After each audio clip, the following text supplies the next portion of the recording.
Bonjour à toutes et à tous et bienvenue pour ce quatrième apéro online.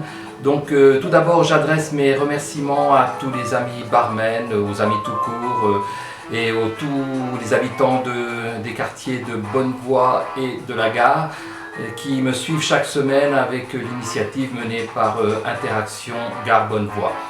Voilà, donc aujourd'hui, vous l'avez entendu, c'est Carrie Bradshaw et Sex and the City avec un cocktail tout rose, girly, féminin. Et ben, j'avais pas grand chose sous la main, Carrie Bradshaw n'a pas pu se libérer à cause du confinement. Alors j'ai bricolé avec mon flamant rose, tout ce que j'inflige aux jeunes filles qui me confient leur enterrement de vie de jeune fille. Vous voyez là le désastre, un second désastre que j'inflige à la future mariée. Et puis qu'est-ce que j'ai encore en rose? J'ai aussi le t-shirt. Le t-shirt de mes barmaids. Et puis en rose, comme je collectionne les rhums, il y en a près de 300, j'ai trouvé deux roses. Le HSE, Cherry Finish, et puis le délicieux de Sainte-Lucie, le 1931. Bon, on va passer au thème de la journée. Donc pour faire ce cocktail, vous avez besoin de vodka. Donc idéalement une vodka blanche ou à l'origine, puisqu'il a été créé donc à partir d'une vodka citron. Vous avez besoin de jus de cranberry. Vous avez besoin d'un citron vert. Vous avez besoin de triple sec, c'est-à-dire du Grand Marnier, ou bien ici j'ai utilisé le Cointreau. Grand Marnier, c'est pour ceux qui préfèrent le goût cognac.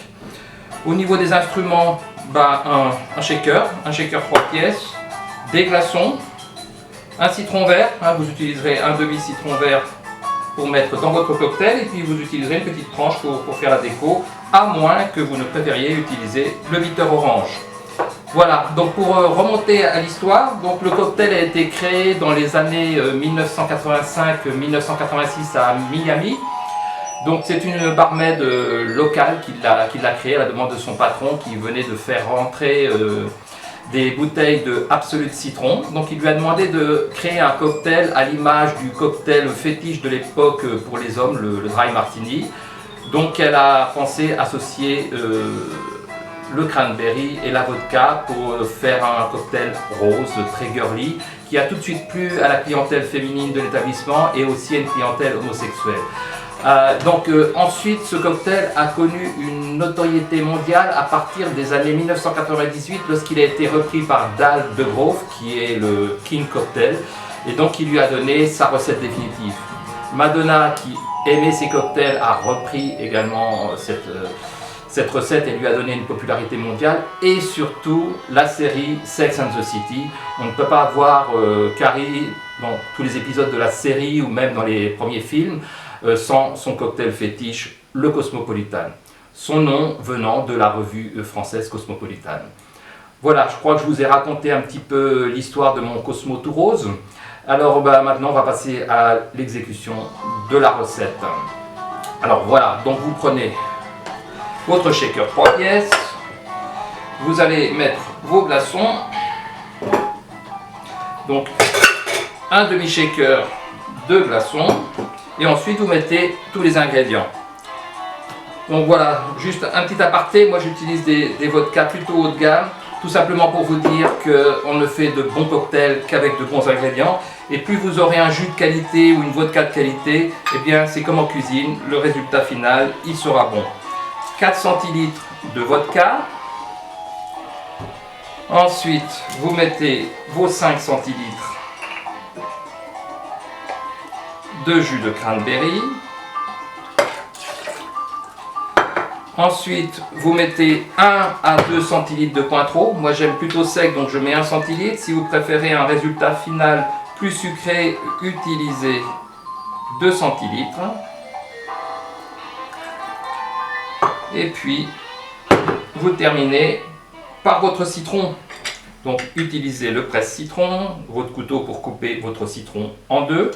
Vous le pressez au-dessus de votre shaker. Voilà. Le tour est joué.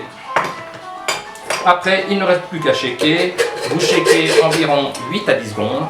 Alors, tous les barmen, quand ils shakent, ils doivent sourire. Et voilà. On fait très fort pendant 8 à 10 secondes jusqu'à ce que les parois du verre soient bien glacées, comme ici. Et ensuite, vous n'avez plus qu'à servir. Comme vous avez mis du citron vert, il reste un petit peu de pulpe de citron. Donc vous utilisez votre passoire et vous versez au-dessus du verre le contenu de votre cocktail, si possible sans renverser. Voilà, le tour est joué. Donc après, il ne vous reste plus qu'à mettre en déco une petite tranche de citron vert, ou si vous préférez, vous exprimez le zeste de citron vert dans votre verre. Voilà, comme ceci. Ou bien, vous pouvez toujours utiliser, si vous avez un bitter à portée de la main, le bitter le plus approprié, c'est le bitter orange. Voilà, je mets quelques gouttes de bitter et mon cocktail est prêt. Et vous voilà transporté à New York sur les pas de Carrie Bradshaw et ses copines. Bonne dégustation et à la semaine prochaine. Chin!